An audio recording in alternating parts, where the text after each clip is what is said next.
दोस्तों नमस्कार।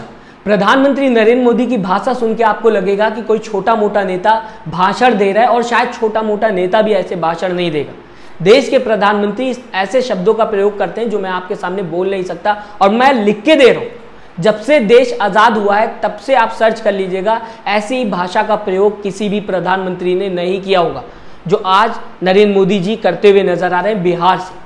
दरअसल दोस्तों मैं आपको बताना चाहूँगा, रिजर्वेशन को लेकर और साथ ही साथ संविधान को लेकर प्रधानमंत्री नरेंद्र मोदी भाषण दे रहे थे। इस बीच जो शब्द प्रधानमंत्री जी ने इस्तेमाल किया वो शायद आप अपने घर में बैठकर परिवार के साथ सुन भी नहीं पाएंगे।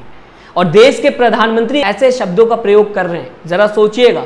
सबसे बड़ा पद है प्रधानमंत्री का, और वो अगर ऐसे शब्दों का प्रयोग करेंगे तो देश की इमेज पूरी दुनिया भर में क्या जाएगी, क्योंकि प्रधानमंत्री देश को रिप्रेजेंट करते हैं दुनिया भर के सामने।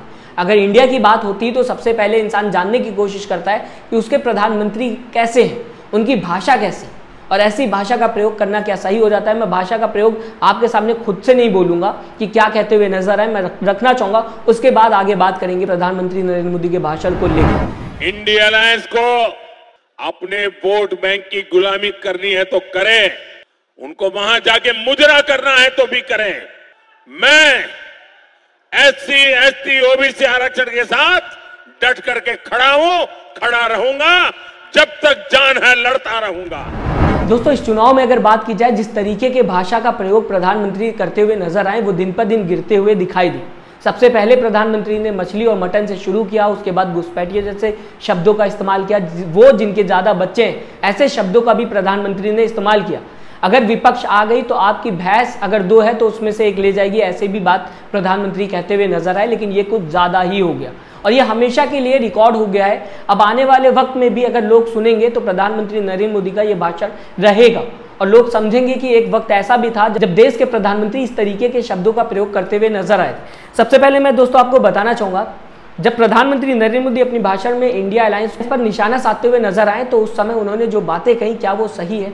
क्योंकि रिजर्वेशन को लेकर प्रधानमंत्री नरेंद्र मोदी कहते हुए दिखाई दिए कि खिलाफ है इंडिया अलायंस। लेकिन आपको बताना चाहूँगा, सबसे पहले जाति जनगणना इंडिया अलायंस की सरकार में होते हुए दिखाई दी। वही जब तेजस्वी यादव और नीतीश कुमार एक साथ गठबंधन में थे और साथ ही साथ डिप्टी सीएम थे, तेजस्वी यादव, नीतीश कुमार सीएम थे, और उस समय बिहार के अंदर जाति जनगणना होते हुए दिखाई दी। उस समय नीतीश कुमार भी इंडिया अलायंस के सदस्य थे, इंडिया अलायंस के मेंबर थे। उस समय इंडिया अलायंस की तरफ से जाति जनगणना कहा जा सकता है होते हुए दिखाई दी। जाति जनगणना इसलिए हुई क्योंकि पिछड़ों को उनका हक मिल सके, यानी कि एसटी एससी ओबीसी को उनका हक मिल सके, वो आगे आ सके। इसके बाद अगर संविधान पे बात की जाए, क्योंकि प्रधानमंत्री नरेंद्र मोदी यहाँ पे संविधान पे भी बात करते हुए दिखाई दिए, तो संविधान को लेकर इंडिया अलायंस की तरफ से इस बार ये कहा गया था कि ये चुनाव जो है वो संविधान बचाने का है। आप सबने इंडिया अलायंस के नेताओं का भाषण सुने होंगे, वहाँ पर इंडिया अलायंस के कई नेताओं ने ऐसे भाषण दिए थे कि ये जो चुनाव है 2024 का, ये लोकतंत्र को बचाने का चुनाव है। तो क्या ऐसे में इंडिया अलायंस पर यह इल्ज़ाम लगाना कि वो संविधान के खिलाफ है, वो बाबा साहब भीमराव अंबेडकर के खिलाफ है, क्या वो सही हो जाता है? जबकि राहुल गांधी कई स्पीच उनकी देखी गई है, अपनी स्पीच में वो संविधान हाथ में लेकर बात करते हुए दिखाई देते हैं, संविधान की बात करते हुए दिखाई देते हैं। फिर अगर बात की जाए, कई और नेता हैं इंडिया अलायंस के जो संविधान को लेकर बात करते हुए दिखाई देते हैं। रिजर्वेशन को लेकर बात करते हुए इंडिया अलायंस के लोग दिखाई देते हैं। जाति जनगणना कराई गई ताकि पिछड़ों को उनका हक मिल सके। इसके बाद संविधान बचाओ को लेकर कई बार नारे दिए गए, बताया गया ये लोकतंत्र को और संविधान को बचाने का चुनाव है। ऐसे में प्रधानमंत्री नरेंद्र मोदी का ऐसा इल्जाम इंडिया अलायंस पे लगाना क्या सही है आपके हिसाब से? क्या प्रधानमंत्री नरेंद्र मोदी कुछ भी बात करते हैं? क्योंकि इंडिया अलायंस की तरफ से जो मुद्दे उठाए जा रहे थे वही मुद्दे प्रधानमंत्री नरेंद्र मोदी भी उठा रहे हैं, और उल्टा इंडिया अलायंस पे वही इल्जाम लगाते हुए दिखाई दे रहे हैं जो इंडिया अलायंस कई दिनों से बीजेपी एनडीए के ऊपर लगाते हुए दिखाई दे रही।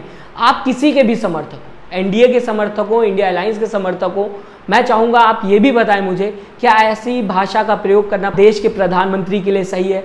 कमेंट बॉक्स में राय अपनी ज़रूर दीजिएगा। साथ ही साथ दोस्तों चैनल को सब्सक्राइब करना ना भूलिएगा, वीडियो को लाइक करना ना भूलिएगा, और अपना ख्याल रखिएगा दोस्तों। नमस्कार।